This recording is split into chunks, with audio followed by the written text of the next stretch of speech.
been working on a storage project for my craft room, and I've just been using things from my pantry. So this is a breadcrumb container here, and then this is an oatmeal container.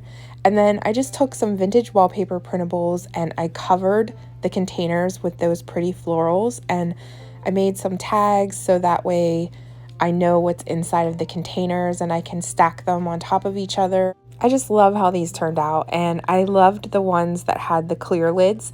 So I purposely picked those ones, and I even went to the Dollar Tree and bought some smaller sized cans that had clear lids on purpose so that way I could cover them.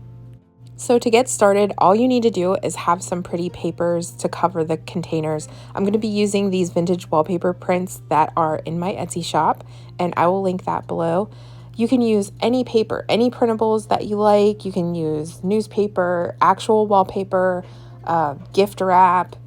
Those are just some ideas.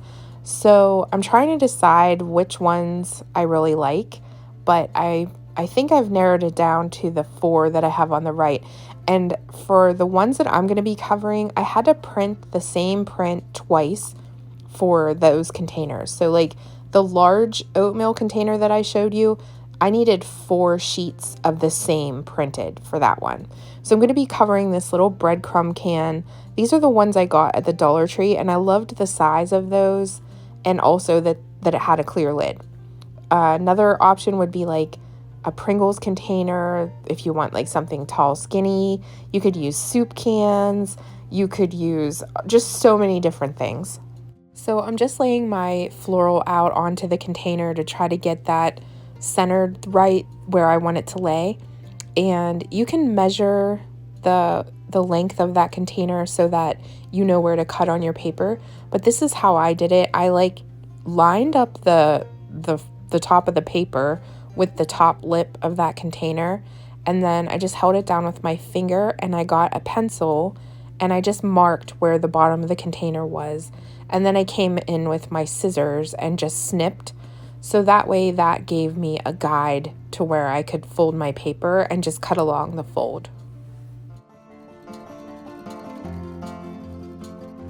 I also wanted to mention, because I get asked a lot, what paper do I print on? And I really like the Pen Gear Super Premium Bright paper. It is from Walmart. I get it at Walmart if you live in the US.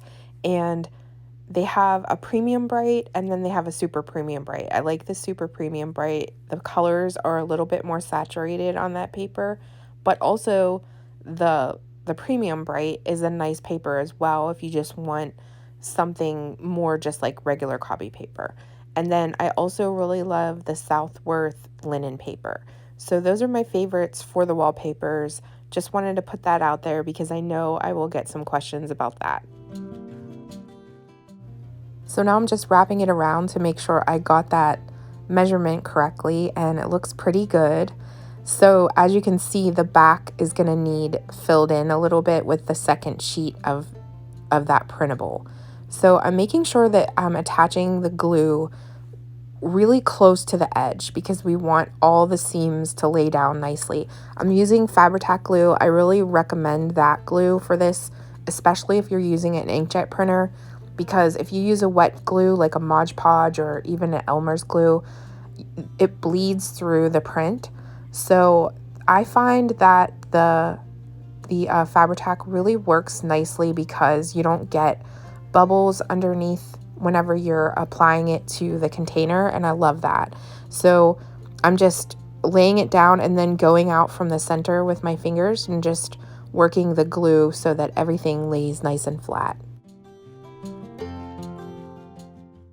It's really just all in your imagination of all the different types of containers that you have around your house that you could possibly cover with your papers. And I was even thinking these would make great, like if you had a shower, like a baby shower or wedding shower, you could use these to put candy in. You could use them even as centerpieces and weight them down a little bit and put some flowers inside. It would just be an inexpensive way to make something pretty. It also would be a really sweet way to give a gift.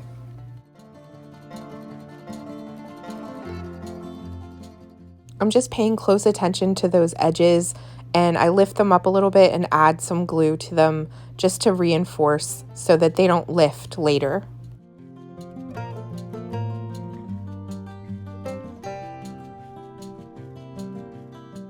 So now I'm just taking that second sheet that I printed and I'm just cutting off a piece so that I can patch that right over top of that back piece that still needs covered.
It's looking so cute. I love how these turned out. And like I said, I loved the clear lids. I think that just really went well with the papers. And some of the things I had in my pantry had like bright red or bright blue, or I just didn't think that would look as nice. But also, you don't even have to put the lids on if you want to just put some pencils or paint brushes or anything like that inside.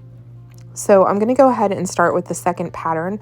I love the stripe on this floral wallpaper. It's so pretty.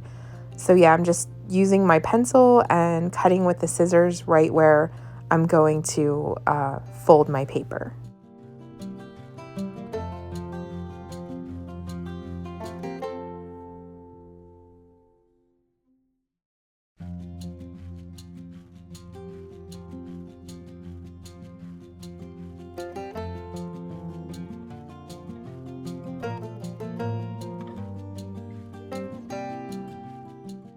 And then you want to take your second sheet and cut it down to that exact size that you have your first one.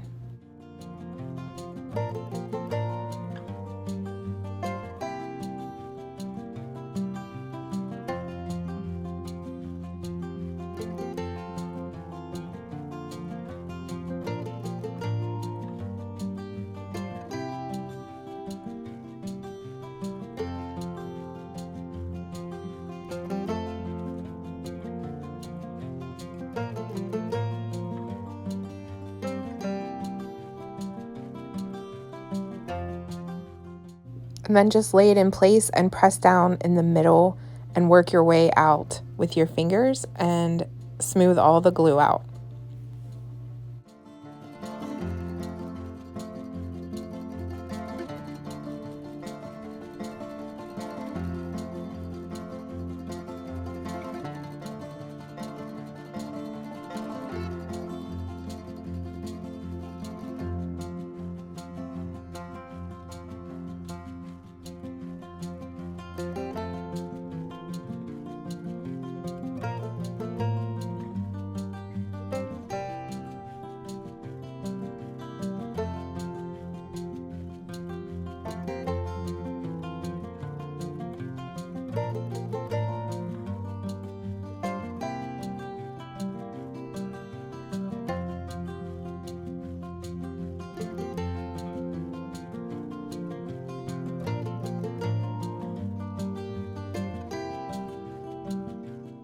So now that one is all completed, and I love how that one turned out. I love the stripes, and you just put your lid on and you're good to go. And if you practice on a couple, then you'll get the hang of it and you'll be able to go through these pretty quickly.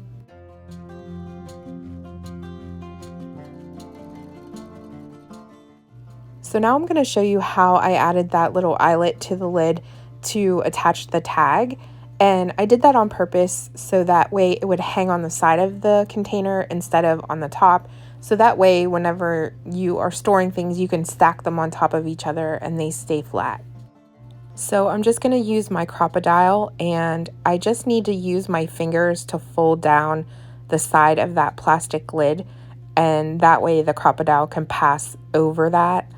And then I just punch a hole in the plastic there, and then I'm going to be adding an eyelet to mine. You don't have to add the eyelet. The plastic will hold it, even without it.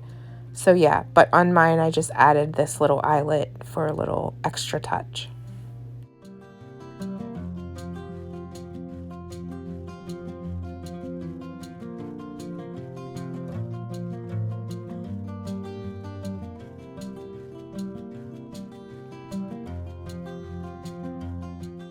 So I'm just going to be using a piece of this twine, and I just snip off a little piece, and then you have to thread it from the top to the inside.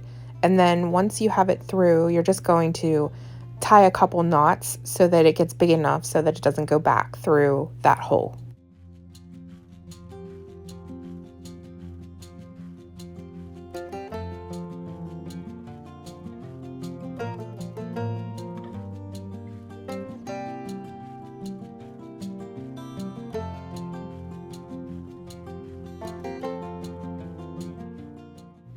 And then I just threaded it through that tag that I have there and made sure that it was long enough so that it hangs down on the side of the container and not on the top.